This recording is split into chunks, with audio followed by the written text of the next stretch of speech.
ಒಬ್ಬ ಆರೋಪಿ ಕೊಲೆ ಮಾಡಿದ್ರೇನೋ ತಪ್ಪು ಮಾಡಿದ್ರೇನೋ ನ್ಯಾಯಾಂಗ ವ್ಯವಸ್ಥೆ ಇದೆ. ಅವನು ಯಾವುದೇ ಕಾರಣಕ್ಕೂ ತನ್ನ ಶಕ್ತಿಯನ್ನು, ಹಣವನ್ನು ಆ ಒಂದು ಕ್ರೈಮನ್ನು ಮುಚ್ಚಾಕೋದ್ರಲ್ಲಾಗಿರಲಿ, ಇನ್ಫ್ಲೂಯೆನ್ಸ್ ಆಗೋದ್ರಾಗಲಿ ಮಾಡಬಾರ್ದು.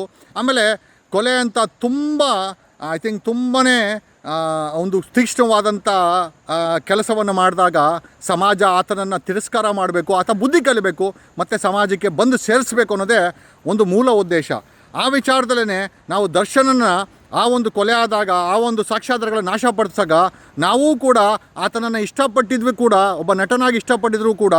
ಆದರೆ ಒಬ್ಬ ಒಂದು ಕೊಲೆಗಾರ ಅಂತ ಒಂದು ಪಟ್ಟ ಬಂದಾಗ ಅಥವಾ ಆರೋಪಿ ಅಂತ ಬಂದಾಗ ನಾವೆಲ್ಲ ಅದನ್ನೆಲ್ಲ ನಾವು ವಿರೋಧಿಸಿದ್ವಿ. ಇಲ್ಲ, ದರ್ಶನನ ಅರೆಸ್ಟ್ ಮಾಡಬೇಕು, ತನಿಖೆ ಮಾಡಬೇಕು, ಸತ್ಯ ಗೊತ್ತಾಗಬೇಕು, ಆಮೇಲೆ ಆತನಿಗೆ ಟ್ರಾನ್ಸ್ಫಾರ್ಮೇಷನ್ ಆಗಬೇಕು.